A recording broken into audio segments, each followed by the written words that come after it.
4, 3, 2, Eno. Area 51 versus the juggernaut that is OKC. Game 7 Cavs versus Detroit. But really, can either of them defeat the offensive firepower of the New York Knicks? And also a deep dive on the only player to ever lead the league in points and assists for an entire season. All this and more coming up on In the Bonus. So,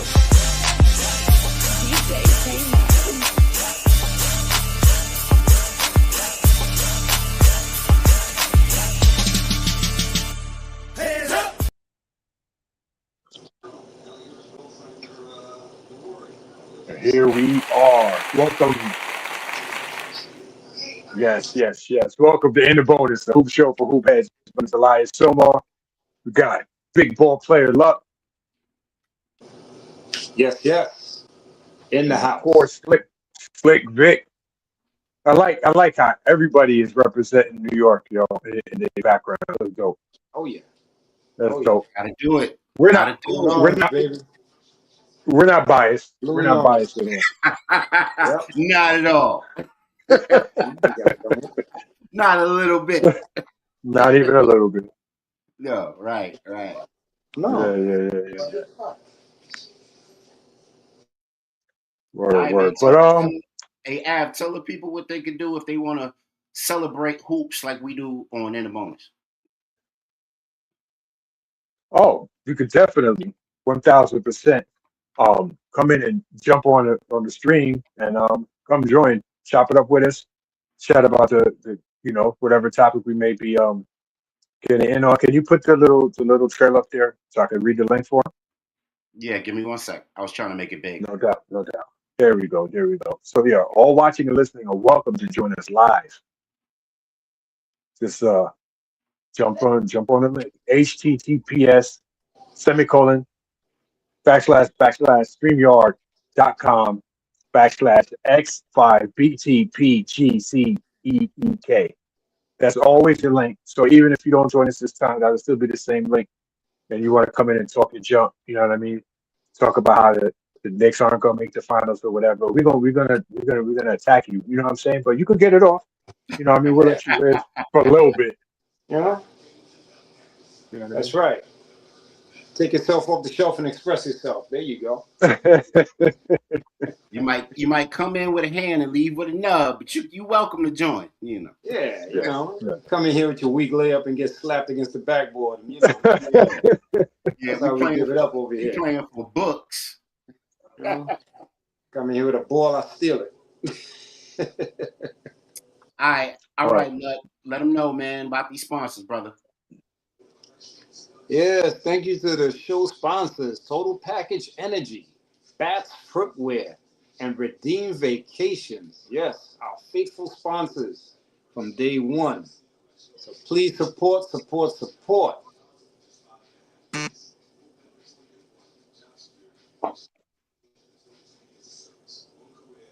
Those are the new joints out by Bats Footwear. Those look cool. I like them. Little cross from Vans and Hirachis. A little better than the last ones. So they improved. Yeah, this is Total Package Energy. Powders, zips, teas, minerals, all natural, melanated company. You know what I'm saying? Black folks own it in the New York area. Go support them. Yao Ming and Kobe actually tried this. That's cool. Way back in the day, along with a bunch of other Olympic athletes. Nice. And then of course we have Redeem Vacations. Bring people to the show and you'll win prizes and certificates and all kinds of good stuff. Nice. Right. Yeah. Let me remove this. And we rocking and rolling. How's everybody feeling, man? How's y'all week? Week was all right. Hanging in there, man. Yes. Same. Hanging in. Yes, sir. I feel like that Pablo Escobar meme where he's like standing by the swings, waiting, without no Knicks games on. You know what I mean? But it's a good thing. It means they did their job, so it's a good thing. For sure.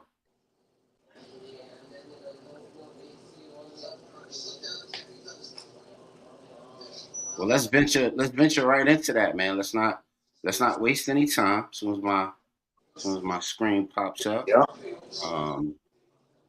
Let's jump right into that because I know that's what everybody is here for.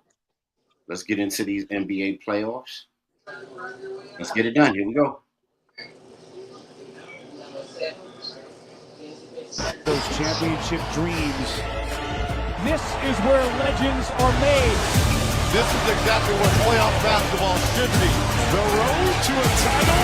Yeah, it's going to take everything. Get out of here! Oh my goodness! It's NBA playoff basketball. Buckle up, baby! Here we go.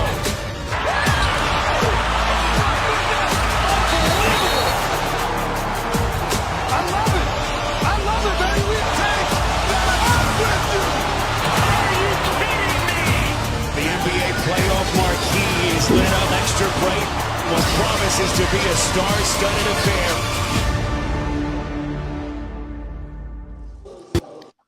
Where we experience the joy of winning and the agony of defeat. All right, man. So there it is, y'all. These NBA playoffs march on, and where we at with everything, man. How we feeling? What we thinking about? Some of the nuances, some of the things we're looking forward to. What say y'all? Well, let's. I'm thinking we're just get- patiently waiting to see who's next up on the chopping block. I'm not saying it's going to be a hard neck to chop, but I think we're going to be chopping something off in the next round as well. But I'm thinking my educated guess and my gut feeling is saying Pistons. Okay. Going to show up to the dance against the Knicks. Okay. I could be wrong, but it's just something saying Pistons. So defense wins that affair. Av, what say you? I feel like it could go either way, man. To be honest, I think it's a matter of who's hot, who just gets hot at the right time in the game tonight. You know what I mean? Who shows up? Like, look at these. I just happened to look up. These are series averages, right? And remember, it's 2026. So the Pistons are averaging 109.7 points per game. Cavs are averaging 106 points per game. Roughly the same rebounds, roughly the same assists. The Pistons are shooting 40% from the field. The Cavs are shooting 35% from the field, not 3-point percentage. Regular, good old field goal percentage. Jeez. 3-point percentage, the Pistons are shooting 28%. The Cavs are shooting a little better at 34%. That's not, you know what I mean? We were talking about both teams being below league average. So it's like nobody's really putting up the crazy offensive numbers that we see, like, you know, for the Spurs, from New York, from OKC. It's been a slugfest. You know what I mean? And basically, who gets hot at the right time? You know what I mean? I think the Cavs have more quote unquote name players. You know what I'm saying? The Pistons are more, you know, obviously a much more defensive oriented, more team oriented team defensively, and offensively it all rides on okay. So I don't know. I feel like it could go either way.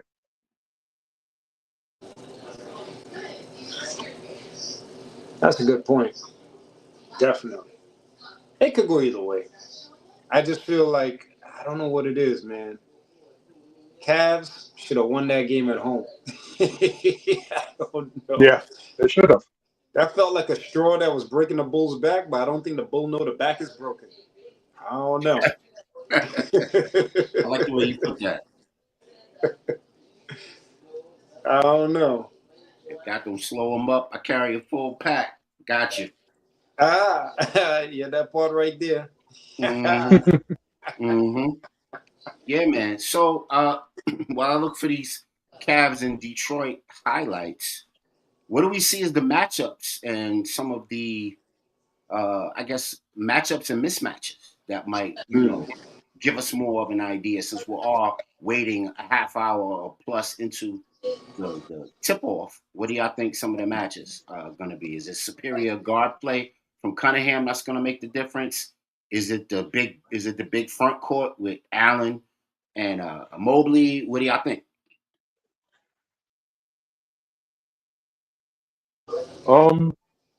I would say, man, I feel like Kane is gonna do what Kane does. Peace, Yo, Dom. what's What's up, up, fellas? man? Peace. Peace, Dom. What's up? My Dan Spurs is what's up, man. Yeah. That part Yo, right fellas, there. did I call it at the beginning of the season though? You did. You called it. Well, guys like me was Yo, wondering you know what's if funny, Wemby's fellas, gonna last with I his limbs, with his spoke skinniness and to Stace everything. yesterday, man, and me and was laughing on the phone because I was like, yo, Stace, man, your son better than you, brother. Oh no, you didn't do that. Oh, he said, yo, D, I can't deny it though, man. He said he learned everything we told him, and he was like, he just taking it to another level. I said, nah, Stace, the boy good, man. I said, the boy good, man. But in all fairness, Stace was like what, 6'1", right? Yeah. In all fairness, that kid is 6'8". Well, that's the thing too, Luck. Like I told him, I said, the one thing I tell him, I noticed, man, he worked hard on that jump shot, and it showed, man. And he got the passing instincts his father passed on to him. That's for sure. The only thing his father got over him though right now is the handle. Stace had the crazy handle. Yeah. Stace had the crazy handle. He was putting people on roller skates, man. Back in the 80s. Oh yeah. Just the last game for San Antonio and Minnesota. Talk to us, man.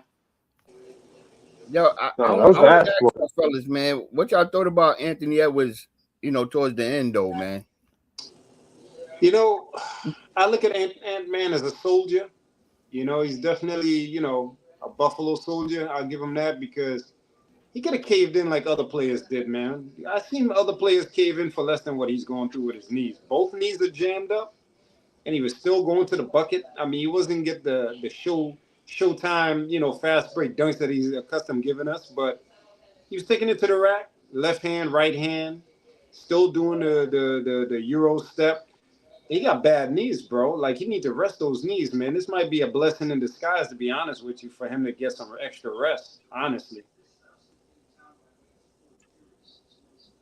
I think, man, they had the perfect game plan for him, bro. Mm-hmm. I think double him, and they don't got Dante, so he can't kick it to Dante to get, you know what I mean, to make him pay for it. You know what I mean? And DiVincenzo he was important for them. He was their spacer because you can't leave DiVincenzo open. No, you can't. You know what I mean? Can't. But yeah, and even he said it, man. He said they got what he said. He said when he asked him about Wemby, he said he's 7'8". Something crazy he said, yo. And he said he's an incredible defensive player. So that changes the game. He does. And when Castle is going 4 for 5 from 3-pointers, you're probably not gonna win. That was crazy. He was hitting that thing. He was hitting. Castle is shaping up to be. He's one of the shining pillars of the future NBA. Like, excellent two-way play. He's a slasher. Yeah. Like you guys were saying, his shot is getting much better. He's a ball handler. He's a passer. Nah, kid. He's a total package player. And he's going to be giving a lot of these top-tier stars a lot of headaches for the next few seasons to come. Like, I might be overstretching a bit, but I think there'll be a day when he'll be in the same breath with the Ant-Man. And I might be stretching a bit because with the Ant-Man comes a lot. You know what I'm saying? But they're both two-way players. They're both exceptional athletes at their heights. Castle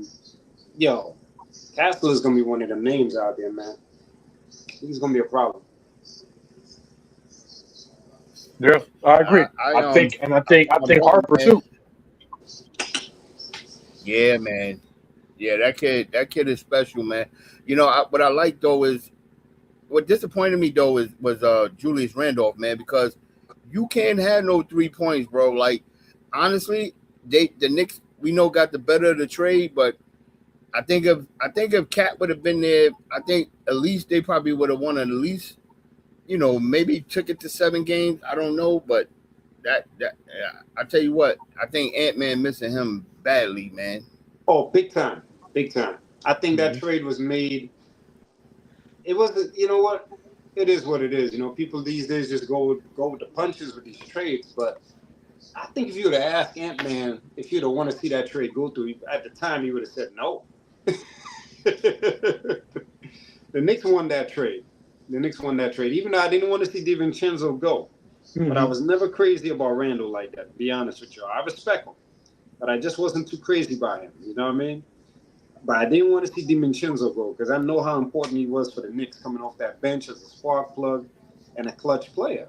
He was one of the reasons why I said New York name is Clutch York, because he was coming through in the clutch all the time, But, yeah, I agree. I think if Cat was over there because of, the way that team was structured with him and everything, I think they probably could have took it to a 7 game. Because, look, DiVincenzo didn't even play. So now you're looking at Randall versus Cat. And Randall's good. But I roll with Cat over Randall. You know what I mean? Yeah. It's very interesting how that trade determined the future of these two teams. And they both wound up in really good playoff position. Sure. It's just now you're seeing the voids in either team. Yeah. And Minnesota could have had the double bigs going, Don, instead of New York. Right. That wouldn't have been New York's advantage. You know what I mean? Yep. You're right. That's a fact. And in the way York is playing right now, I miss DiVincenzo, but they kind of made up for it. You know what I'm saying? We're getting this production from other places. Yeah, we got that now. So I can't really. We won that trade. We outright won that trade. That's just clear to see. But again, I'm thinking Pistons is coming to meet York in the Eastern Conference Finals, and I'm going on a limb. I'm going to say, look, you know what? I'm one of the guys at the beginning of the season that was wondering if Wemby was going to make it this far with his health and his physicality. He's here. I'm saying, barring injury, I'm picking San Antonio over OKC. And it's not being disrespectful of the champs at all. I respect them. They could win. But I'm picking San Antonio over OKC, win, lose, or draw. I'm standing on it. I think it'll be the Spurs and the Knicks, in my opinion. We will see, though. Well, we started off cooking about Cleveland and Detroit, so let's get Don's opinion. What do you think, Don? Who comes out of that?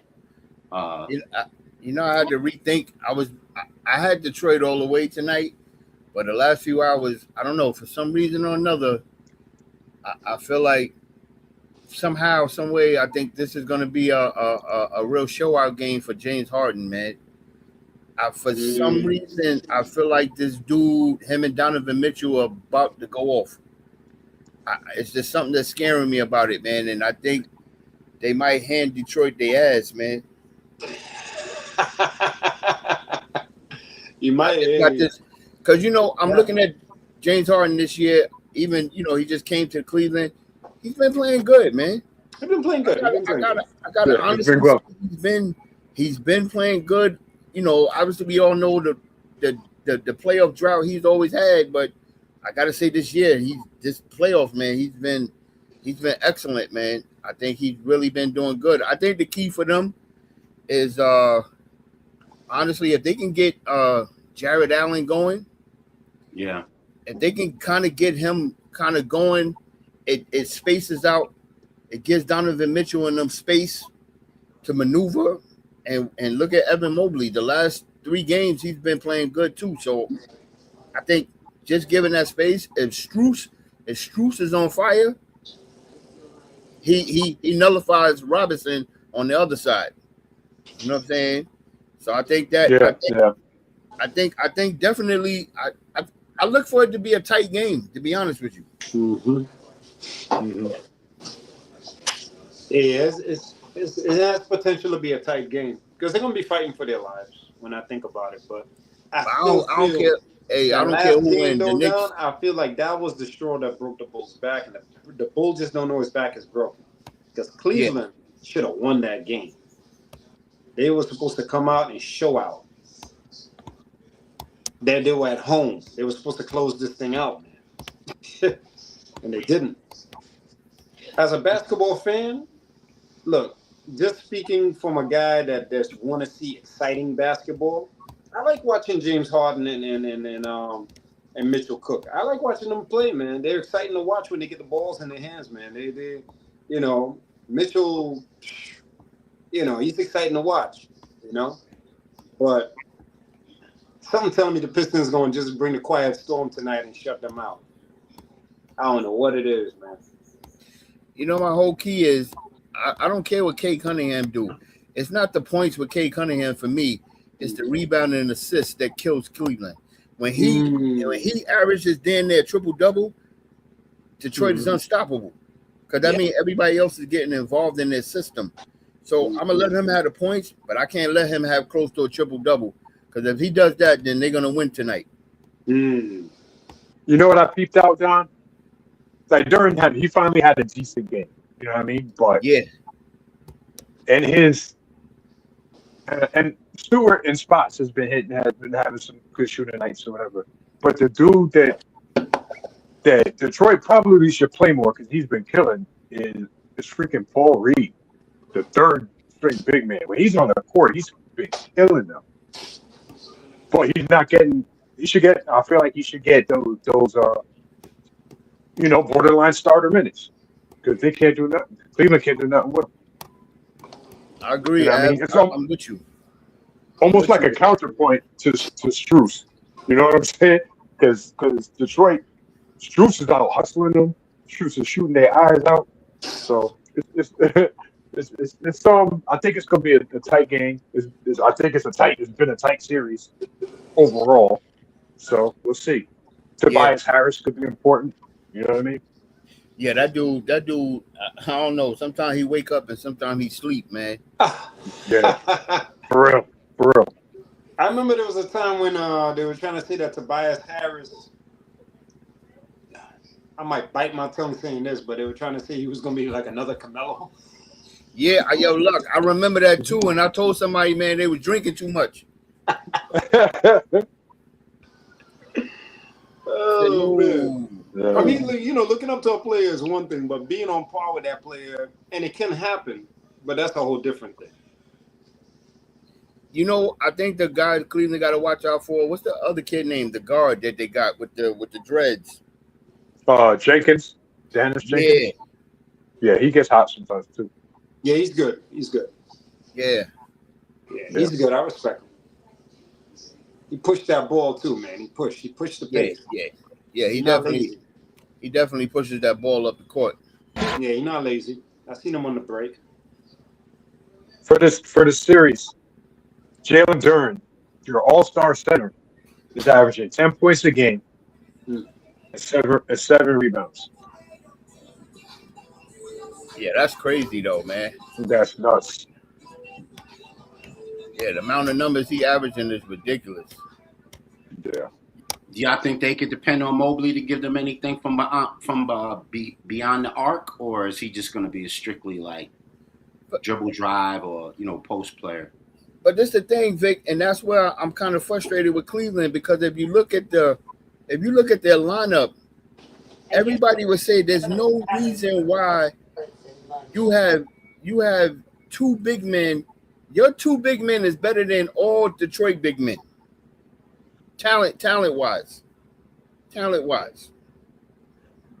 Jared Allen and Mobley is better than that whole big man squad on Detroit.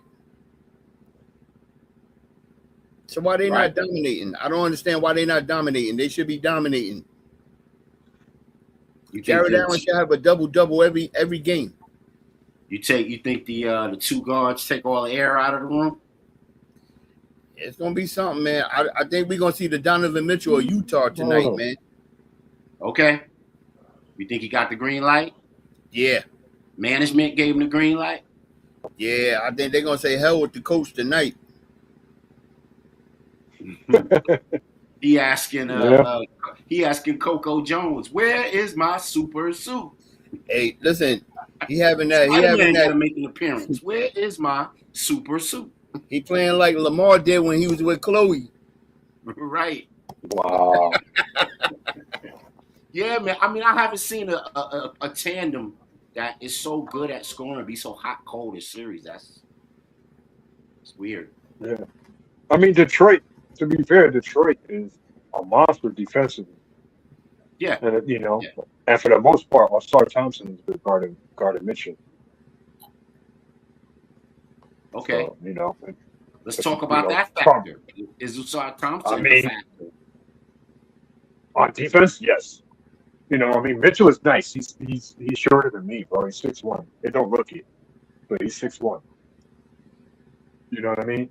And he's going up, but he's got a guy that's just as fast as him guarding him. This 6'8", and more athletic than him. Well, maybe just as athletic as Donovan Hobbs.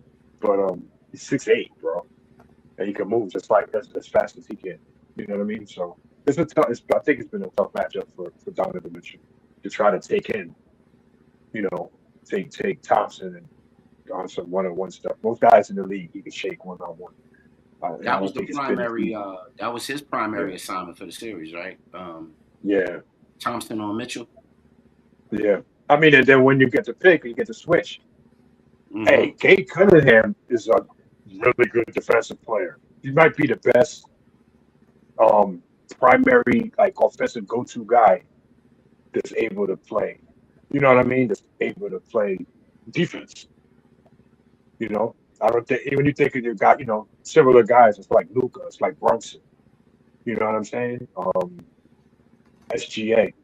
You know what I mean? And aside from SGA, I think after SGA, Cade might be the next best defender out of that whole, heliocentric. I got the ball 90% of the time type guys.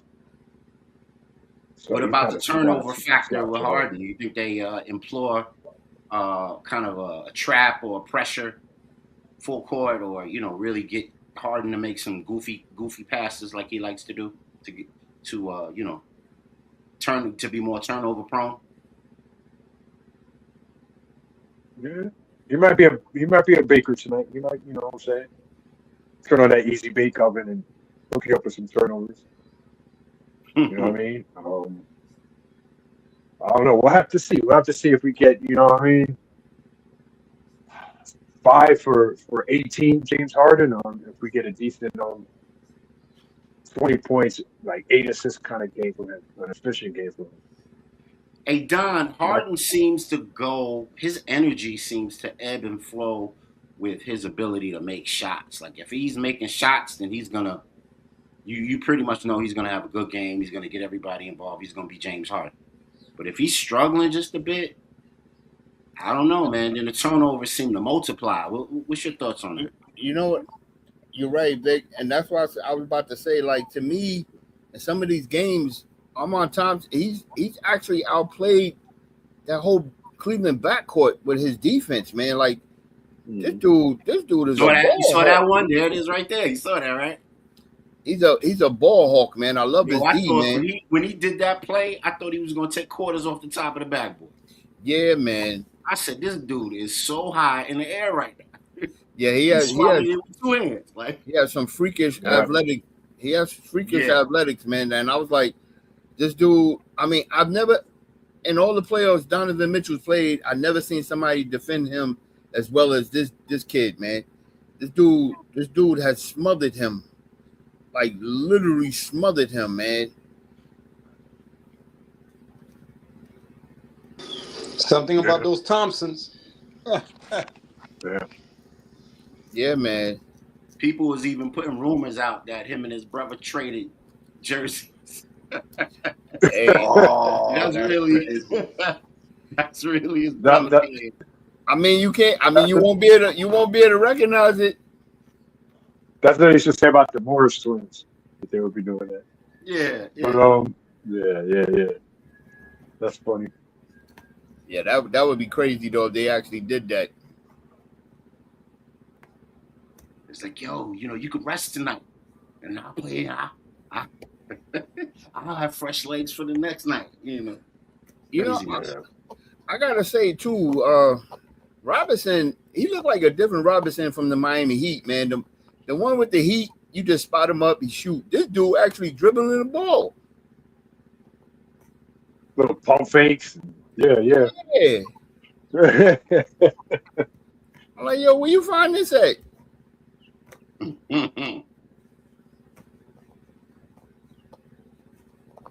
Yeah, I don't know, man. It's gonna be an interesting game.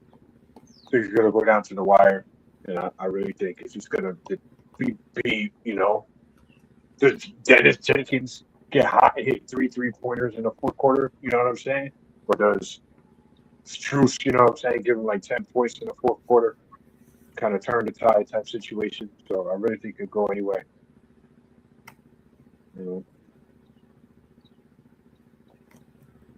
We might see a fight. Yeah, I think you're definitely gonna catch one of those. Yeah. Definitely gonna catch one of those, man. I don't know. I just got this crazy feeling that damn backcourt is gonna go off tonight for damn near almost 60, man. Well, they're gonna certainly jack. I know that. They're gonna be jacking. I know that. Yeah, I can see them being like 7 for 20 between both of them.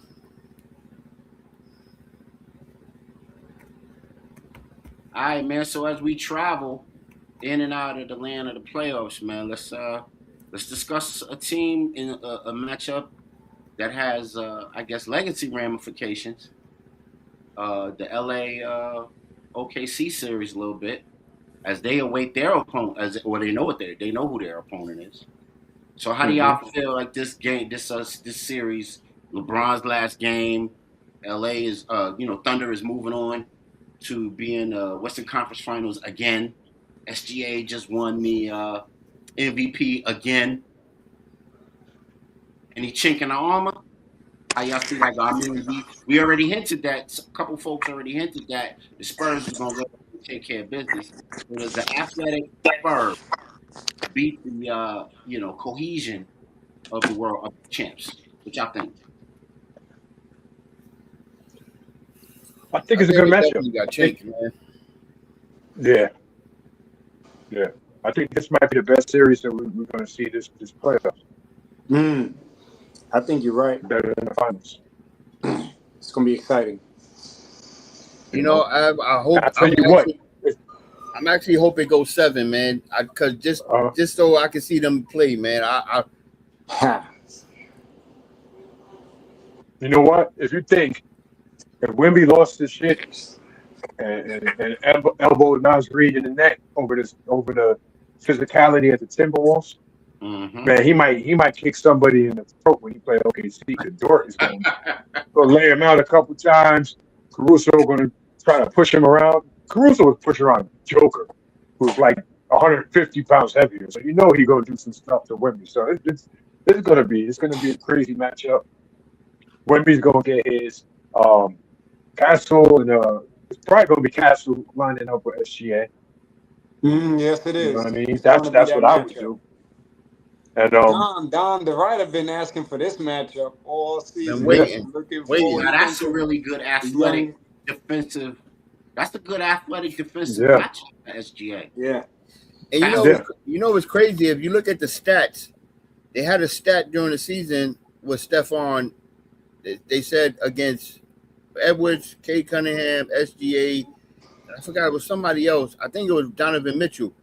And them dudes all averaged barely 20 against him, man. And I was like, yo, this young kid is a ball hawk, man. He's a ball hawk. He's just gonna have to be smart and not get them fouls, bro. Not get them fouls. I'm glad you said that, Ab, because we all know that faking move SGA do. He like to get you up in the air. Yeah. He's crafty. Yeah. Very, very, very crafty. I'm watching SGA. And the thing is that I'm not saying he's like he's definitely not as athletic as a Penny Hardaway, right? Right. But he's crafty like Penny was. Right. Like in his own way. Mm-hmm. Something about him remind me of Penny. I like Penny better, but remind me of Penny nonetheless. And I think it's more like what he presents as a danger to the other team. Because Penny was no slouch on defense either, you know? And at the same time, being a 6'7", this guy is 6'6". They're both very elusive with the handles on the ball. They're ball handlers and dribblers. And they got this craftiness about them in their different periods of time. Yeah, we got to do a distant relatives on them because there's a conversation to be had there. But, yeah, Castle's going to have to be very, he's going to have to be very aware with this guy. This guy is very crafty. Oh, yeah. The fakes, the herky-jerkiness at that height. He doesn't handle the ball like a 6'6" ball player. He handles the ball like he's 6'2". Yeah. He handles it like 6'3". That mid-range might be one of the deadliest in the NBA too. You don't miss too many of them mid-range shots and pull-ups. Yeah. You know what I mean? But I think Castle just gonna have to, be aware. You got fouls, you can use them. You know what I'm saying? That's what they're there for. But you don't want to get in foul trouble. At the same time, you got to remember you got an 8-foot dude behind you, kind of like funnel. Try to funnel him to Wemby. And I think it's gonna be an interesting matchup. Wemby's gonna kill Holmgren, but he's also got Hartenstein over there. And Hartenstein is very underrated. I feel Wemby gonna take all his punishment out on Chet for not winning that damn MVP. Yeah, I think so. He don't like the dude as it is. Yeah, that is funny. Who won the MVP? SGA. SGA just won. Yeah, Wemby came in third. Joker came in second. Okay. I'll tell you, gonna be a key for San Antonio. Nobody talking about, man. That's Cornette. And I say that because he's that Mitchell Robinson of the San Antonio Spurs, but with a better offensive game. Because his minutes, giving Wemby that rest and going in there, getting the tough rebounds, getting a couple of points, maybe give you 6-7 points, I think it's gonna count. For sure. Because you're gonna win your Wemby minutes. You know what I mean? 9 out of 10, you're winning those minutes, and your team is winning that. So when you get him on the floor, if Cornette can just keep it even, you know what I mean, be a plus in his time. That's good money, man. That's huge. And what was their record in the regular season? 4-1. 4-1 against OKC. Obviously, it's a different game now, but you know what I mean. That still means something. So, what do y'all attribute the 4-1 record to? What would y'all say was the difference during the season? To give San Antonio that advantage. I think the young kids are hungry, man. Young kids are hungry. I mean, obviously, Oklahoma was kind of up and down with the injuries, but I think them young kids are just hungry, man. They want it, man. I think it starts with Wemby. He's the anchor, and he's taking the leadership like that Tim Duncan type leadership, man. That they want it. They want it, man. The kid wants it, man, and he's putting NBA on notice. The hell with Edwards, the hell with Tatum, the hell with everybody else. I'm going to be the face of the NBA. Yeah, he does have like a big fundamental mentality about him. He's just a more colorful version of him. I don't know if these guys have been mentoring him on the side. I speculate that they have. But what he got that neither one of them really have by nature is that he's naturally a colorful person. David Robinson, they had to coach him into it with the whole Admiral thing, with the sneaker deal and everything. And with the big fundamental, if it wasn't for Shaq, You know, this guy is just monotone, you know, just real simple. You know what I'm I mean, saying? it's crazy, Luck, because you ask certain people. Some people will arguably say Tim Duncan is the best power forward ever. Look, what I'm going to say to that is this. When the summer comes around, season's over, we're going to redo that series, but now we have you, Tom, and everybody. We're going to go position by position and name our top 10 like we did last year.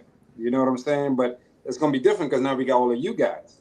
I refused, and these guys know what time it is. I was giving everybody a tough one on this. I refuse to call him a power forward, bro. Right. Wake Forest, the man played center. Okay.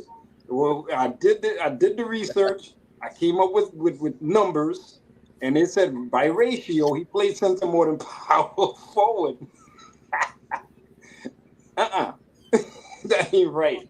I agree with you. I agree to it. I get it to a degree because I'm the same way with Iverson being a shooting guard. I don't look at him as a shooting guard. He's not a shooting guard. He's just a point guard. I look at him as a point guard. He's a point guard. Hey, what's going on, Chevy? Hey, Chevy. Hey, Chevy. Listen, Thank you, sis. You know, I used to say the same thing about.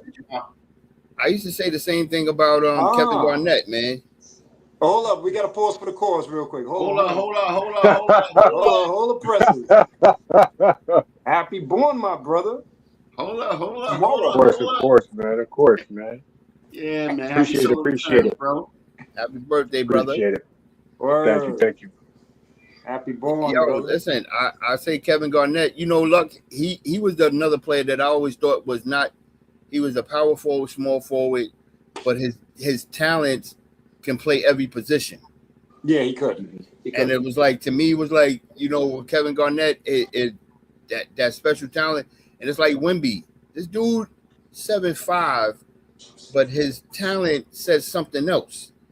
And it's like his game, you know, his footwork. Obviously, we know he worked with Olajuwon, and it shows, you know, this whole year with his footwork and how he moves. And it seemed like he worked with Dirk Nowitzki too with the jump shot, because the kid talent is just impeccable, man. And I'm like, every time I watch him, he amazes me. It's like I see something different. Yeah, me too, man. Like, hey, look, you guys know it's all noted on public record. Me comparing him with Ralph Sampson and saying Sampson was the Wemby of his time and stuff. But Wemby, when I was watching him through the playoffs, he got this thing that even Ralph couldn't do, bro. That thing he does with the ball, he goes in and out on the dribble. And he has this natural thing he does with his body, right? And he looked like he's 6'5" when he's doing it. You know what I'm saying? and then he does a Hakeem Olajuwon move off that in and out dribble, bro. Nah, man, I love Ralph, but Ralph, you know, was great for his time. He wasn't doing that. And I love Ralph, but man, when Wemby did that, I said, nah, he just separated himself from everybody. If he doesn't get injured, I think he's going to end up like. I'm just saying, barring injury, the man could possibly be the next scoring leader of the NBA with the skill set that he has, barring injury. Yeah. He might be in the GOAT. When it's all said and done, it's a very good possibility he might be in the greatest of all time conversation. Yeah. When he's all said and done. That's what, you know what I mean? I mean, we're looking at it like right now, the floor of his career. If he's healthy all the way through the floor, we're talking about a guy who might be the best defensive player ever. Yeah. The floor. So, you know what I mean? Yeah. So, if he gets the offense to be on par with somebody, you know, the other, that's the thing. If his offense was on par with the other MVP candidates, if he was scoring high 20s as the average, forget about it. He's the MVP. Because the other side, nobody's close to him on defense. Nobody in the entire league. Yeah, you're right. You know what I'm saying? Like, I've seen this dude. He'll shut down a pick and roll by himself. Because he can recover. Like, you could run a pick and roll, and you're the guard that has him on him. And he's guarding you, and you're swinging the ball to the corner. He can still recover to the corner and block it to the corner because he's so big. It's so big. It's so much ground. So, And he's he's a still a problem. baby, so it's nuts. It's He is the unprecedented. alien. It's crazy. I'll say he does have the Yeah. proper nickname. Yeah. So real quick, let's change speeds Mhm. just a bit. We'll stay on the playoffs and we'll stay in the league. But here we go. We didn't do our bonus awards yet, but the NBA gave out some of their, elite season awards, and of course, we already mentioned that SGA won most valuable player. Deserved or undeserved? Which y'all think? I feel like it could have been Cole. It could have been Cole. I feel the same way. Could have been co-MVP with somebody else. Well, who I else? would have said Who him would and you the guys alien put? could have had that together. Mm-hmm. Okay. I mean, I had it between the two guys that's behind him. I mean, it could have went him and Joker or him and Wemby, but I definitely didn't see him winning it like outright. I couldn't see it. I just didn't see it. And I'm a fan. I am an SGA fan. I ain't gonna hold y'all up, but I think it could have been a co-MVP. Have we ever had a co-MVP for the MVP of the league? I don't think so. I know for the All-Star I game. don't think so. Yeah, I don't think Yeah, so. for the All-Star game, definitely, but not for an MVP award. Yeah, I don't think they ever did it. Nah. That's all right. And then the other awards that I wanted to recognize, and I wanted us to take a minute to talk about this because this is important. It's the NBA, Social Justice Champion Awards, and they recognize these players as being very, very integral in their communities and in their philanthropy and in their generosity. Mm-hmm. And I think that's really dope. And That's great. also, all of us being so connected to community and doing community work, I think them making what they're making hand over fist, they deserve it athletically, but it is super times what the average person makes. And if they could take the time out to come into communities, downtrodden, impoverished communities, and really, inspire or even, do something to help that community, Habitat for Humanity, plant, community gardening and all of that type of stuff. I think that's really important to set that tone and continue. And I also think that the NBA should up the ante on stuff like this. Let's get a race to who could be the best one and, maybe give away a piece of money for it. You know what I mean? What you think about something like that, Don? Nah, I'm with you, Vic. I think it's funny, me and my brother were just talking about this, that there's not enough of the Muhammad Ali's, the Bill Russells, the Jim Browns. Right. We don't have that no more because I hate to say it, but the corporate America knows how to throw the bag in our face. So it's not consumed to say Jim Brown and them, they stood for something. Muhammad Ali stood for something. The dollar didn't mean nothing to them. They actually stood on they 10 toes and said, no, I'm not doing this and I'm not doing that. And I think it's missing in all sports when it comes to us, man. I think it's totally missing. But I like what Jaylen Brown is doing. The fact that he decided that he was going to go left field and wear his own sneaker and produce his own sneaker and kind of put that out. Even Kyrie Irving kind of started it a little bit, but I think Jaylen Brown took it another level because Kyrie Irving still kind of deal with the corporate world on that level. Jaylen Brown just went solely independent. You know what I mean? And I applaud the young man for that. You know what I mean? I've even read some stuff about Tobias Harris. I didn't even know he was into, man. I was kind of surprised, and I'm like, yo, this dude be in the community. You know what I'm saying? Got to rep Long Island, of course. But you know what I mean? But definitely the young man, I'm impressed. I'm impressed. And Bam Adebayo too. Definitely impressed with the young brothers. Yeah, have you seen different parts of Detroit right now? My gosh. Yeah, it look like 80s in the PJs, man. It's wild out there, man. The Motor City. And they don't talk about that enough. So whatever Tobias Harris can do, hats off to him. Fire stuff. Just want to take a moment and talk about that. Of course. Yeah, man.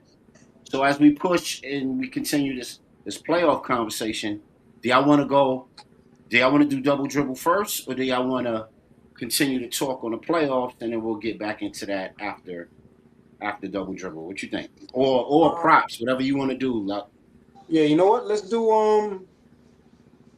which one should come first? I want to give you enough time. Let's do no more props on one property first. Okay. And we'll get into some double dribble. All right, cool. Cool. Love this one. Tell the people who we doing it on, man. Let them know. Man. Made New York, not imported. We doing it on a man they call Tiny. The precursor, arguably the precursor. Well, he wasn't the precursor, but he is like one of the godfathers of New York point guards. For real. So, you know, like me and Vic was talking earlier, and, you know, Vic reminded me that Bob Cousy actually came from New York. You know what I'm saying? And what's kind of crazy about that is that Bob Cousy was the man that drafted the man called Tiny. He picked him out of college. He said, this guy right here is going to be a star. And, you know, it wasn't like Tiny was getting like true coverage. You know, he got coverage, but not like, you know, like a lot of teams wasn't really looking his way like that. But Bob Cousy and the Royals looked his way to a point where they had so much faith in him that they allowed the Big O to go Milwaukee. Interesting stuff. Interesting stuff. All right, man. Well, let's change speeds. Let's get right into it. We getting ready to do no more props on one property. Tiny Archibald. Everybody that got Tiny Archibald memories, Tiny Archibald, you know, infinities. Now's your time. Here we go.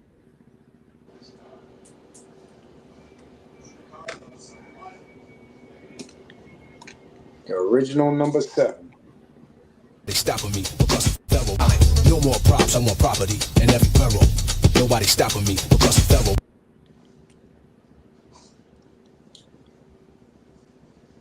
Oh yeah.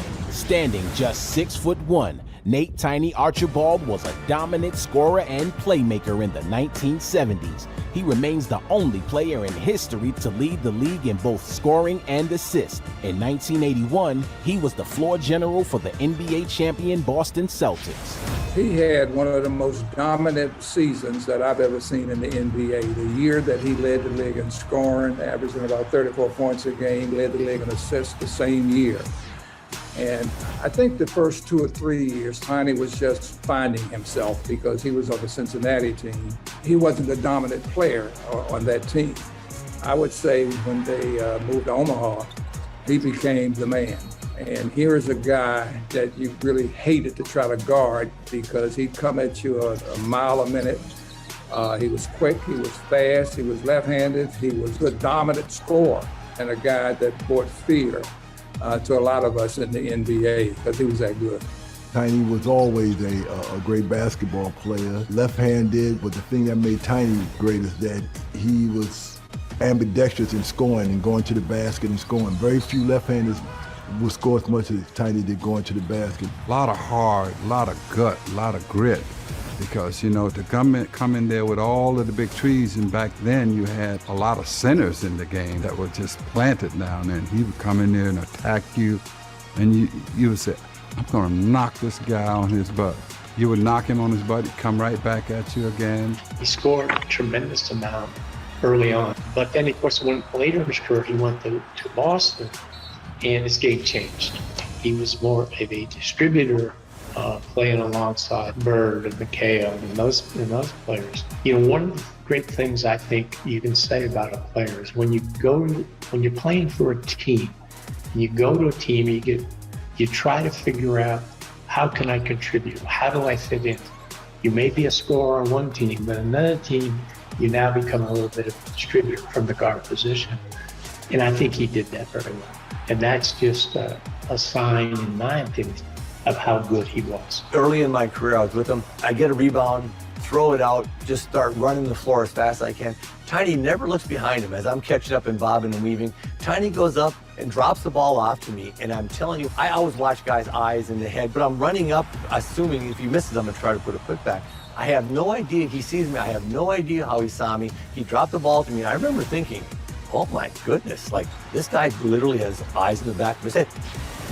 So 34 points per game for Tiny, the most ever by a point guard in league history, which is still amazing because that's held intact to this day, GA. But you were telling me about coming back from the Achilles injury. He's in a class of his own there as well. Yeah, and that season you talk about, he also led the league in assists, averaged over 11 assists a game. And, you know, statistically, he did about as much as any guard has ever done.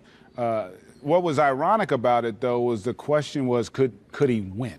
Because he did it statistically, but playing for some Kansas City Kings teams, they never really were good enough to get over the hump. And so that question always lingered. But, you know, Tiny Archibald, or Nathaniel, I like to call him Nathaniel, I was mesmerized by him because he was a southpaw.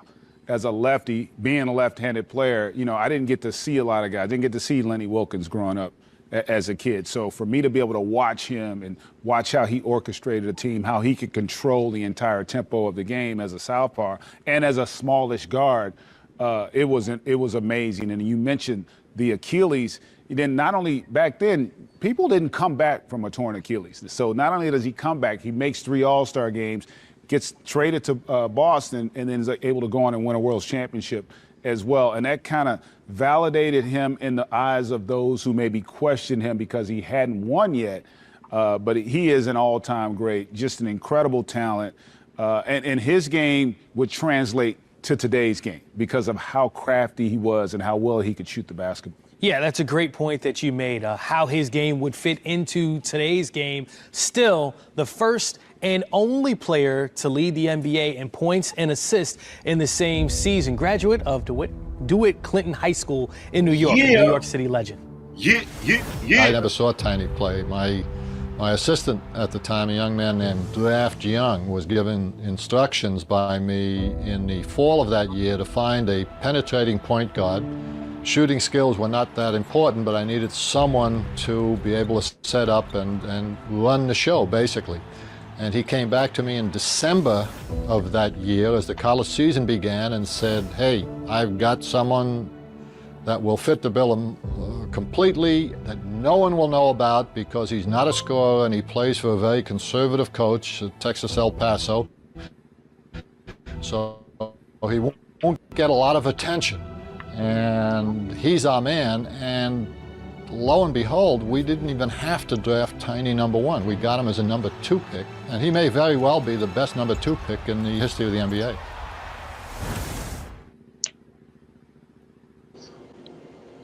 Yes, it is, Luck. Yes, sir. Tiny Archibald is the rest is on you. Yeah, man. Yeah, man. Tiny Archibald, like I've said in the past, see, like when I first heard about him was because I was such a fan of Kenny Anderson, huge Kenny Anderson fan. You know, like big Kenny Anderson fan I was. You know what I'm saying? And it was funny because when I heard about Kenny, they would always say, "Oh, yo, he's the next Tiny Archibald." Then I was like, "Who the hell is Tiny Archibald?" Honestly, shoot. I was born in 72. So Tiny was like a third-year man probably when I was born. You know what I'm saying? So other than YouTube, all I had was words in a book. You know what I mean? So I said, let me look up this Tiny Archibald. I saw these still pictures of him and whatnot doing stuff at the library over by Rochdale Village back in like 89, somewhere was around there. You know what I mean? They were humming about Kenny's going to be the next Tiny Archibald. And I could see why they would make those comparisons because he was a lefty, a pure lefty like Kenny was. Kenny was ambidextrous. This guy is ambidextrous. There's highlights showing you with him making right-handed layups and dribbling the rock with the right. And, I mean, it looked like he's a right-handed player when he's going to the bucket. Like he's leaving off of the correct foot and everything. He going to the bucket off the left, and he's a lefty. You know what I'm saying? So, and I think that was one of them there, doing like looping layups and stuff, you know. But I see what it is, you know, is this whole lefty phenom, and they're around the same height and everything. Kenny just had a little more springs, but, you know, Tiny's career No disrespect to the great. And yo, that move right there, Vic, you could slow that down and bring that back by any chance? Because you made a point out of that move earlier. Which one? Like if you could pause it and bring it back like just a few ticks. All right, let me like see. a half spin. It looked like almost like that half spin move. I've already picked up on it. Almost like the Smitty. Almost like the Steve Smith move. Yeah, you're right. You are right. Oh, yeah, I was talking about Jordan doing that move, right? We were talking about Jordan doing that move, but look who he said. He said Smitty, and it's true. Smitty used to do that move habitually. Yeah, that's what they call it. They call it the Smitty. They call it the Smitty. Yep. It's just that when Jordan did his rendition of that move, not saying Jordan even got it off of Tiny, but it's not impossible. But I'm not saying he did. There you go, right there, right? That move right there. Right? Yeah. I've seen Jordan do that way too many times. He did that against the Knicks. It's just that when he do it, did on the baseline. Yeah, he made somebody. Yeah. Man, yeah, he made somebody trip on that one, I think, and he went and banged it on a Knick too. But yeah, that move right there. You know what I mean? Tiny was just look at the crossover into the right-handed layup. He shot the right-hand layup like it was his left hand. The guy was just a weapon in both hands, So I've always been fascinated with him. Wow. And, I'm always happy to go YouTube and watch how this guy used to cook people. And another thing, too, is like, okay, he came to the Kings, right, the Royals. They had just allowed Oscar Robertson to go to Milwaukee to learn what winning felt like. You know what I'm saying? And the man went on to win a championship over there with Kareem, right?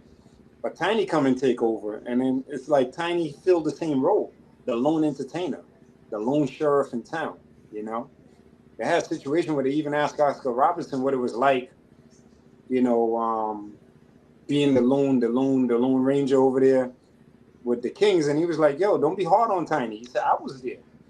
And what it is basically is that if we don't produce, we don't win.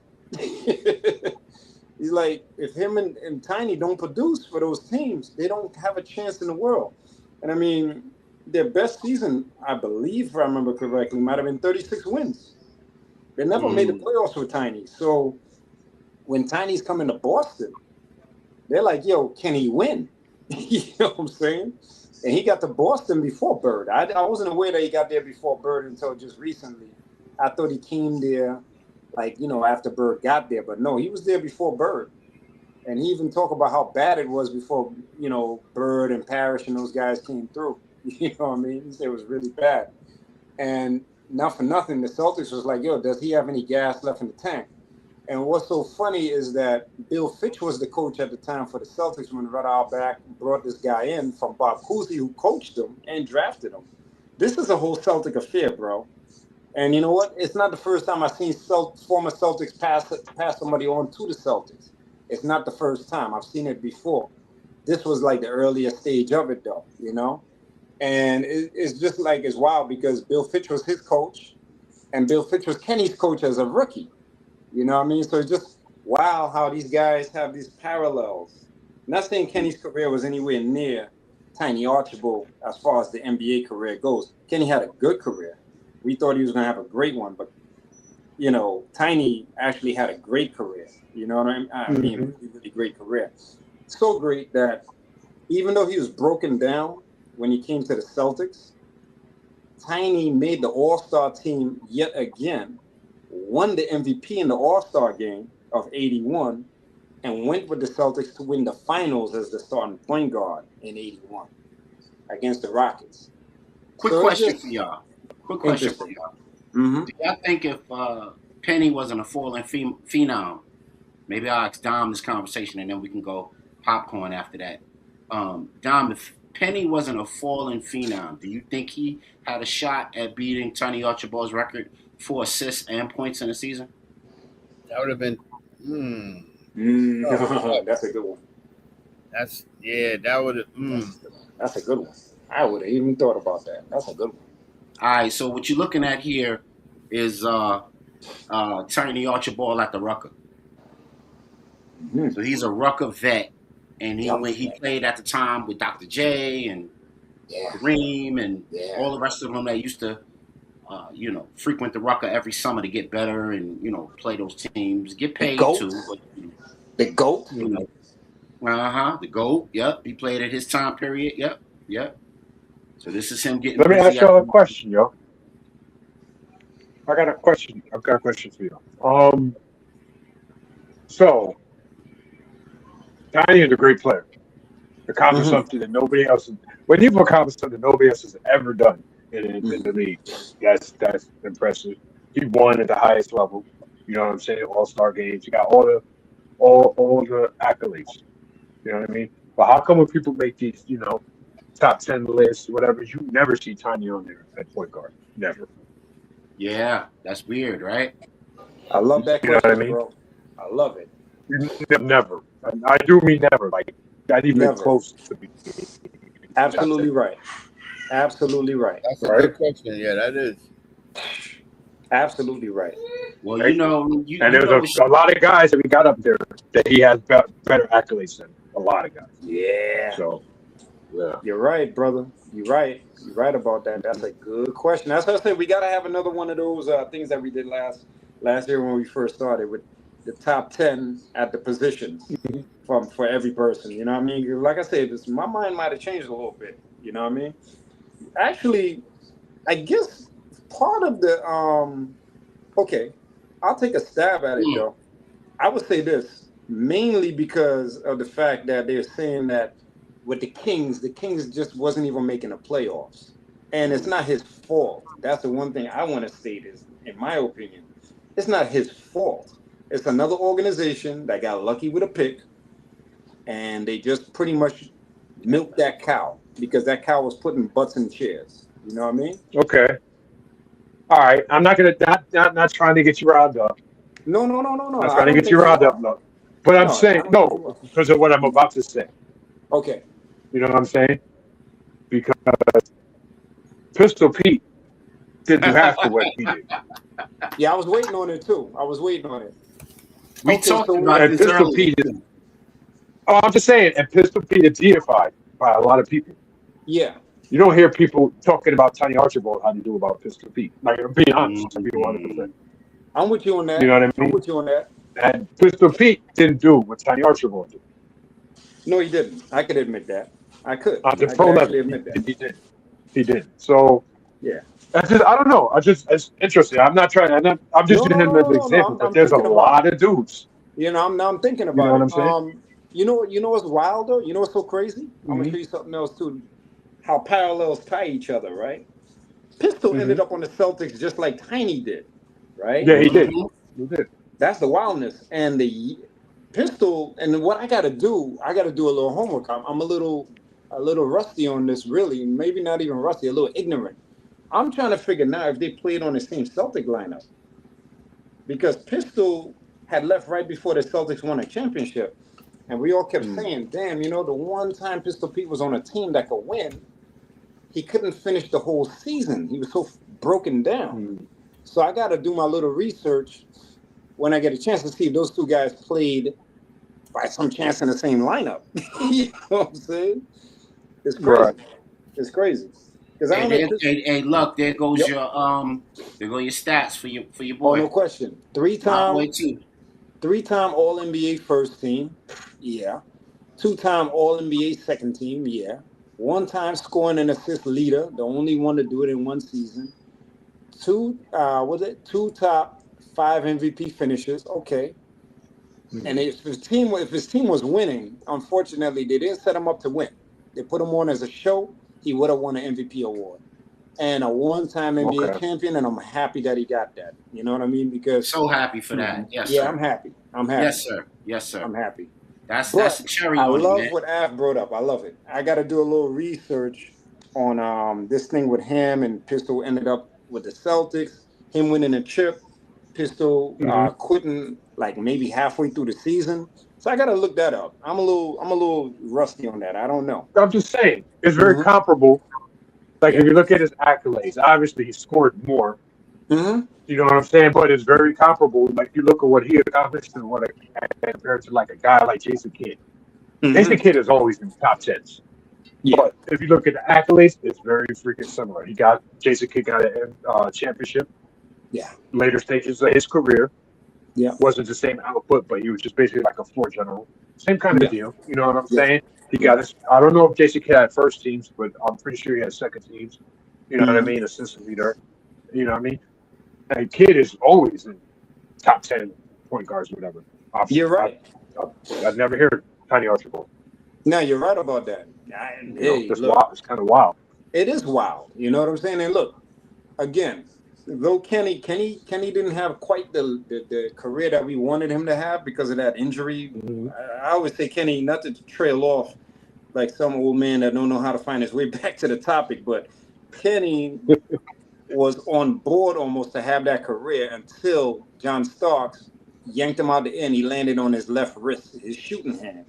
And he just wasn't the same after that. You know what I'm saying? He had great games, but he didn't have the great seasons we were waiting on. You know what I mean? And with that said, if you look, Kenny really idolized Tiny because he wore number 7 with the Nets and he wore number 12 in Georgia Tech. You know what I mean? And these were Tiny's numbers, number 7 and number 12, just to draw the lines of comparison again. But that's a good point that you raised, bro. I got to see Tiny's overall career averages too, to kind of see like, you know, I don't know it off the top of my head. I could admit that. Just to see kind of like what his career average versus Pistol Pete's career average look like. Because I know Pistol was around 24 points a game as a career average. I don't know where Tiny was as a career average. We know he had that phenomenal, outstanding season amongst good seasons and possibly even great seasons. I just got to see the year-for-year stats when I get a chance. But that's a good point that you raised, bro. I mean, look, both of them had great nicknames, right? So one guy gets his nickname on the basketball shirt, right? Pistol. One guy didn't. Yeah. You know, I'm not blind. Yeah. It's interesting stuff. Oh, what we got here? Are those the averages? Let me see.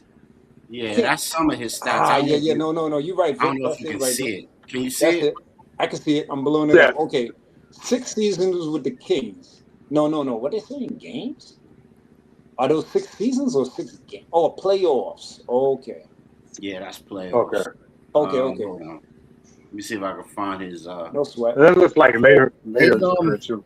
So Tiny Archibald, his career average 13 years. He averaged 18.8, 7.4 assists, 2.3 rebounds. His total points, he scored over 16,000 points. Okay. I'll say, I would say this kind of like where it might, a little bit of it might lie, is because when you compare when you compare their scoring career average, which scoring ain't everything, you know what I'm saying? And then too, Pistol was a confusing situation. Pistol, he's a phenomenal passer, but Pistol was really more or less a shooting guard. You know what I'm saying? Who could pass? You know what I mean?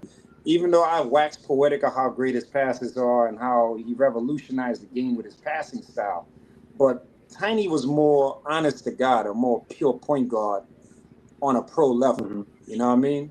Scratch high school, scratch college, but I could honestly admit that Tiny's more of a pure point guard as a pro. You know what I mean? He led the league in assisting. Come on. I mean, I agree with you. I mean, anytime.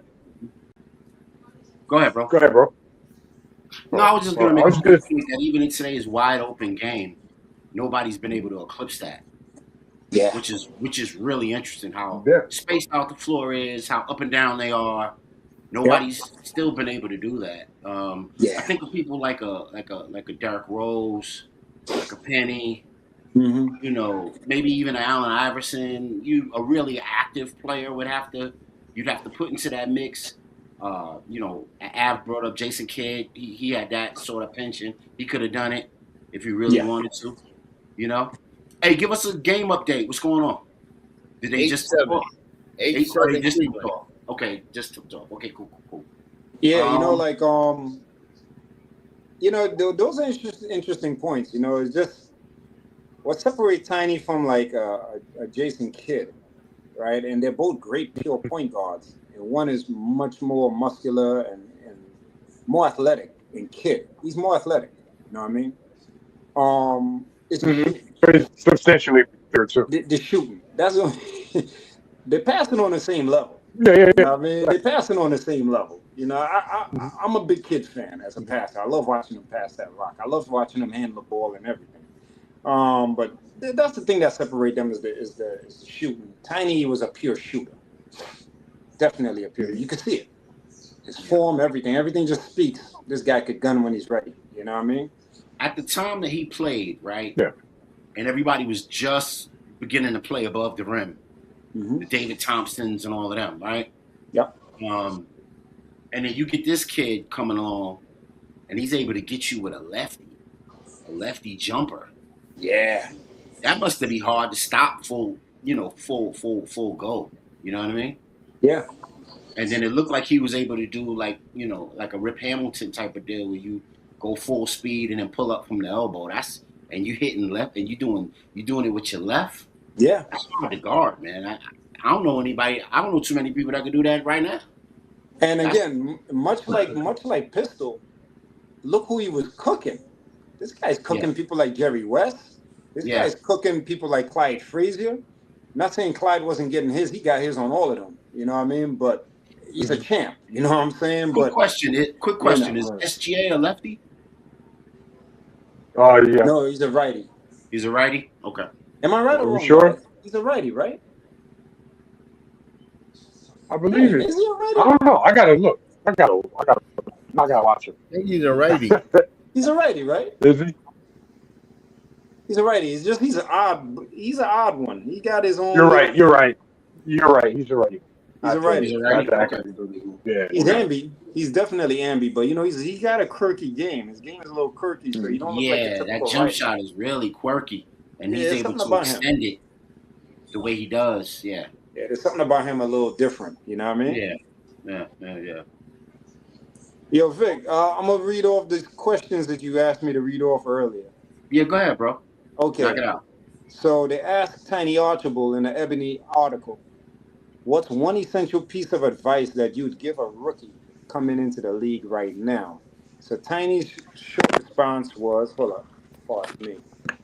Yeah, this is an Ebony magazine article from 2013, 2015, where they interviewed him. Wow. Yes, at the time, Steph Curry and them kind of guys were the guys coming in and whatnot.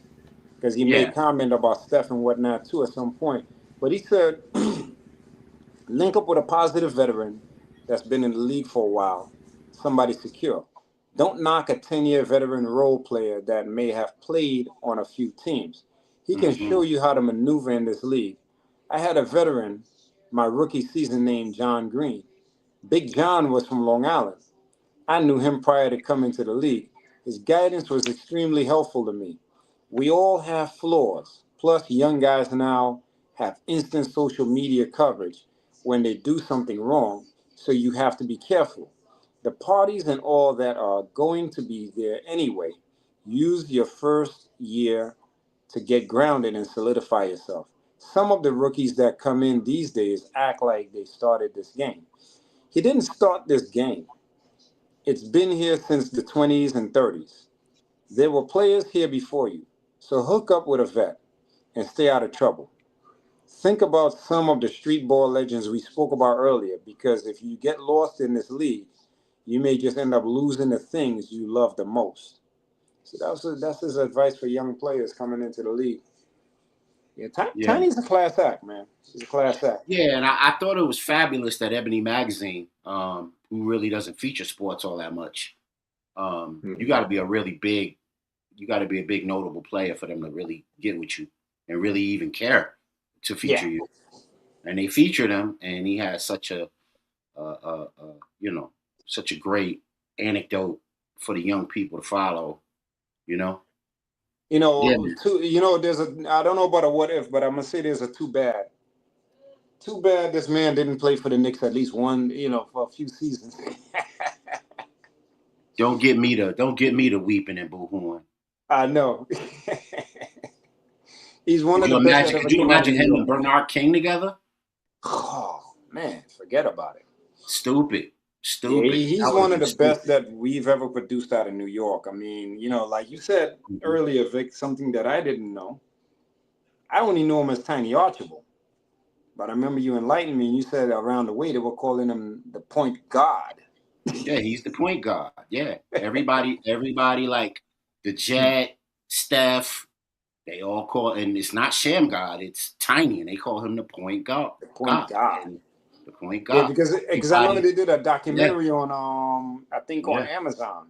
Mm-hmm. And it was called The Point Guards of New York. Mm-hmm. So I guess they might have gotten that off of him. You know what I mean? And I mean, Mm-hmm. from his line come a lot of great ones, Yeah, like from you his said. tree, a glut of the NBA's best came on out and did their thing, Yeah. Yeah. Well, let's switch pace. This Av real quick. I know we didn't talk about our Nickies, but we did say we were gonna touch on this. So let me share my screen, and we can get into it real quick. So everybody's chumming and chirping about the playoffs, and it's doing what playoffs needs to do, eliminating and all of that. But there's a bunch of landing spots for potential heads all over the league, bro. Those who are not, in the playoffs, or they in Cancun fishing. Where do they go? What do they do? So they got a list of people here. What do these organizations do? As soon as it moves on, I can move on. So they think Sabonis is going to go to the Raptors. What y'all think about that? That intriguing? No. That'd be a good move for the Raptors. Yeah. That'd be a good move for the Raptors because total, I don't know. People like the center for the Raptors now. A lot of people like him. I think he's actually trash. I think he does absolutely nothing. But Sabonis would be a good addition for them, I think. Yeah. Do they improve their organization if he goes there? Luck, what do you think? I'm gonna keep it a buck. I hadn't really watched the Raptors a lot this season, really, so I ain't gonna speak on it because I hadn't really watched them. Mm-hmm. But I figure Sabonis, from the little bit I've seen of him, he could improve any organization's, outlook, I believe. So this next one, Ab, chef it up for us. Okay, so they got Ryan Rollins going to the Hawks. That's interesting because I'd like to know who the Bucks will get in return. Rollins is he's a solid young player, man. On the Hawks, it gives you another kind of like, lanky-ish kind of guard, another ball handler. They kind of have a glut at the position, though, for what he kind of does. So I don't know. Maybe it could work because you got Dyson Daniels, Nikhil Alexander Walker, kind of filling that role that he would be filling. But I don't know. It's interesting. Yes. So we moving on. Luck, talk to us, man. Michael Porter Jr. It's Michael Porter Jr., Detroit Pistons. Well, I'll be honest. I don't know about him anymore. Where is he? I'm gonna just keep it a buck. Where is he? Brooklyn. Yeah, he's in Brooklyn. Brooklyn. The team's like what, the worst team in the league? Like, I don't know. I haven't heard much about him because you don't hear much about that team, and I live like what, a borough away. I can't even find them dudes. Hey, he might be one of the best pure shooters in the league. Right. I know but yeah, he can shoot you. Not including Steph, he might be the best one. Wow. Just shooting. Okay. Just shooting. Everything else is low level. Okay. Yeah, I mean, Usar's going to be Usar, and maybe he can go to Damon Lillard or Stephen Curry shooting camp during the summer and improve that. But until he does, they need a shooter. Mm-hmm. Yeah, outside of Cade. definitely help. That would help. Yeah. Does he start if he goes there, Ab? What's your thoughts? I think so. Okay. I think so. I think you have to start. Mm-hmm. They got Jared Allen going to the Hornets. That's very interesting. So if the Cavs don't win tonight, do they blow it up and do something like this? It's very possible, depending on what they could get back. Yeah, That'd be he's putting huge in for the work. Hornets. Yeah, he's definitely putting in some work. Him and LaMelo being a nice little tandem. Yeah. How old is he? How old is he? Is he 30 yet? I think he's just on the cusp of getting to 30. He might be 30. Okay. Let me see. Because I was wondering if he could play with their up and down pace, you know? So he could be Carmelo's Tyson Chandler? Right. I mean, solid defender. Solid, you know what I mean? He's 28 years old. Solid. He's 28. Solid defender. Lob finisher. Protect the rim. Mm-hmm. Kind of what they need. I seen him catch a good one this past week, boy. I said, dang. Looked like he almost tore that rim off the base. Chef this one up, Av. Talk to us.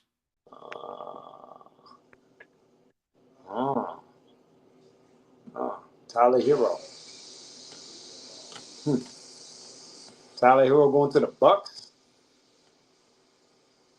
Yeah, I'm aware of him. He's a very, very good shooter.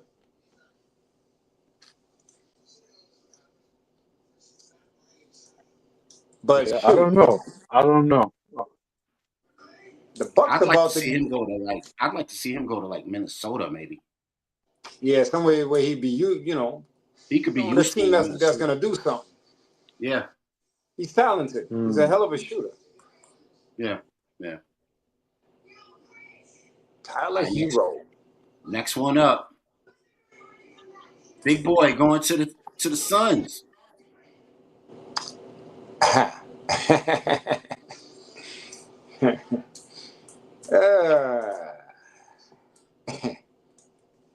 So they're gonna keep. They're gonna be able to keep Devin Booker.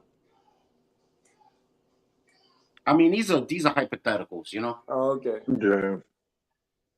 Well, Devin Booker's always said he wanted to retire. He wants to do his whole career with the Suns.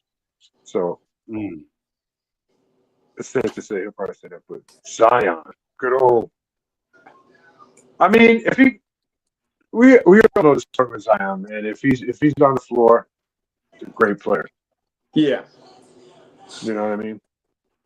So if he could give a full healthy season, you know what I mean? Maybe that takes Phoenix out of being a bottom kind of playoff team to I won't say a contender, but kind of in the mix, like a 4 or 5. Yeah, they would be like what the Lakers have been this past season. They would kind of be at that level, I think. Okay, that says a lot. Okay, yeah, that says a lot. I mean, Zion. He's exciting when he's healthy. He's one of the few players in the league that still put on a dunk competition on a fast break, just the way I like it. But my main gripe with him is that this guy he's not in uniform often enough, bro. Like, it's sad. We all had these big expectations for him, and he hasn't even achieved a quarter of it because of his inability on the court. No. I'm just talking about his attendance. Like, damn, dude. Like, golly, how injury prone can a man be? What were you gonna say, Av? Oh no, I was just gonna say Donovan Mitchell just pulled up from half court with a normal jump shot for him, and hit a contested jumper from half court. From half court. Oh gosh. Not a shot. Tonight, what's the score? Now that it's like 30. They just changed. So I can't see it, but I think it's like they're up by like 5 or something like that. 31. Oh, okay. 27, something to that effect. It was just crazy because he had normal jump shot from half court. Finish this out. Paolo going to the Nets. No. Yeah, keep him in Orlando. Yeah. I actually, my opinion on Paolo changed a lot with the playoffs. How how he played. I mean, they didn't finish the mission against the Pistons, but there were times he looked like the franchise player he's supposed to be. There were times he was hitting a jumper. I think that's the big thing with him, the jumper improve or whatever. I think he should stay in Orlando, man, and be their Yeah, I foundational think so kind of too. piece. Definitely, he showed a lot of heart. Yeah. A lot of grit and determination. All right, here we go. Here we go. Luck 3. Kawhi Leonard to the Warriors. I don't know, man. I don't know. Go ahead, bro. I don't know, man. I mean, hey, look. Are the mobsters gonna let him leave? Mr. Load Management, the load management claw. Yeah, the mobsters out there gonna let him leave. I don't know. The guy that plays only when he think that a new contract is coming up or whatever. Like,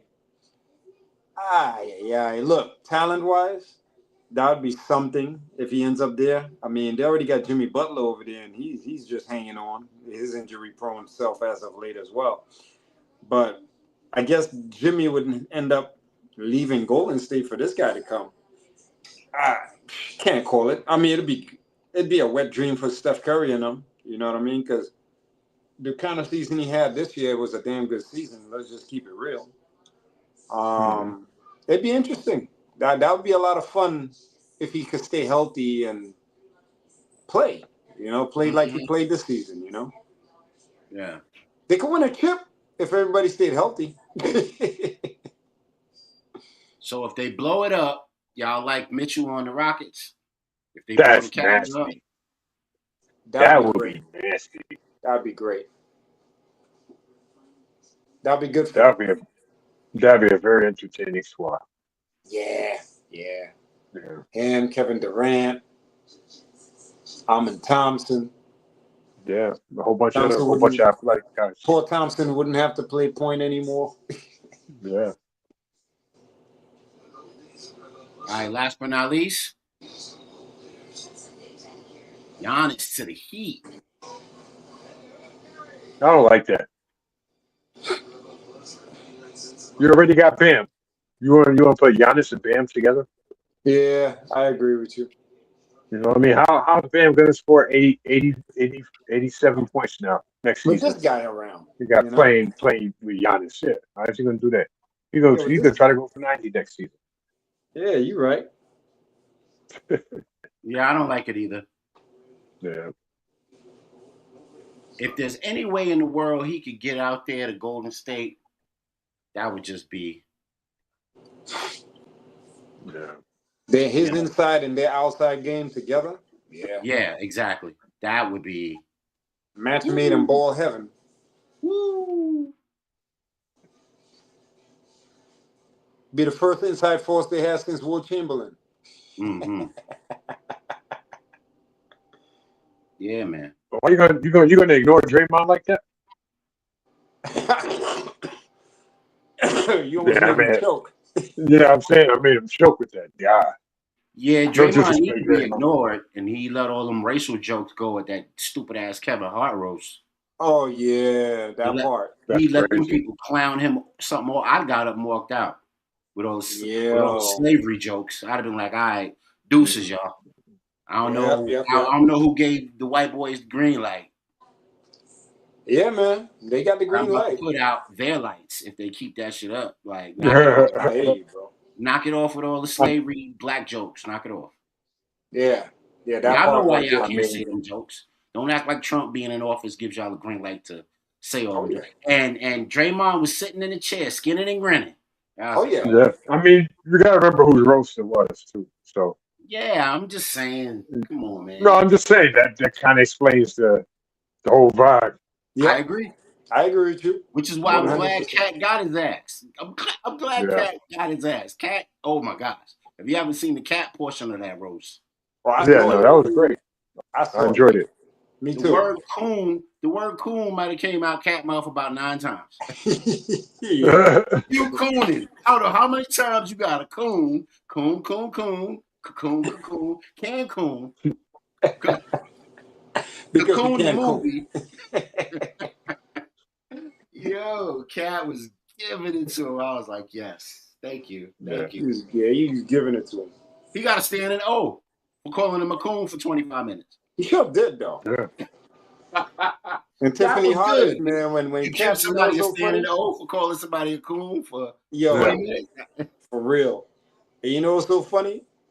Apart from that point that you made right there, because I didn't notice, but you're right, they did give him a standing ovation.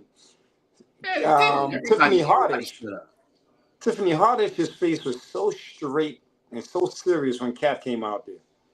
Every time they flashed the camera on her, she's like, yeah. Yo, she didn't even want to laugh. Yeah. Because I think she probably felt like if he had just turned around and seen her, he'd have went off on her. And she just was on Sports Illustrated, doing the first female comedian in bikini edition, apparently. Yeah. So I think she didn't want no smoke with Kat. Yeah, she got her own problems. Letting white boys smack her in the ass on TV. Kat give her. That's why Kevin Hart acting like it's cute to let people do that to you. Whatever. Yeah. Whatever. Coon it up. Coonversity. Coon University. Right. Yeah, man. All right, y'all. It's damn. I wanted to get to these Nickies, but we know what's going on with that. We resting. OG ready to go. OG wore the hoodie in the press conference. Oh, he about it. Okay. He on his Anakin Skywalker right now. He wearing a hoodie. OG for original gangster. Yeah, he ready to go. We'll get into OG next week. Yeah, man. Because I don't want to push it too much. Yeah. Right. All right, so here we go, man. Av, get ready to take us out, bro. Yeah. So right now the game's 36-26. The Cavs on a little run, but it's still early. Like we're all saying, it's going to be tight. I'm sure it's going to close out. And give us something to talk about going into the next series against So the Cavs are up? They're up by 10 right now. Oh wow. Okay. There's a rumor that the NBA threw out like a preview of the Eastern Conference Finals with the Knicks versus the Cavs, and now everybody thinks that the NBA is rigged because they did that. Yeah, I think they just played the wrong trailer or whatever. Yeah, and everybody jumping in the comments. They always have two. They have two. They have two previews. Don't jump off the roof. All right, y'all. Let's get ready to take it out. Yeah, man. Shout out to everybody that joined us. Shout out to Don. Chevy putting my age on blast. And in the bonus, man. From all of us, you know what I'm saying? Peace and love. We out of here. Peace. Have a good one. Peace.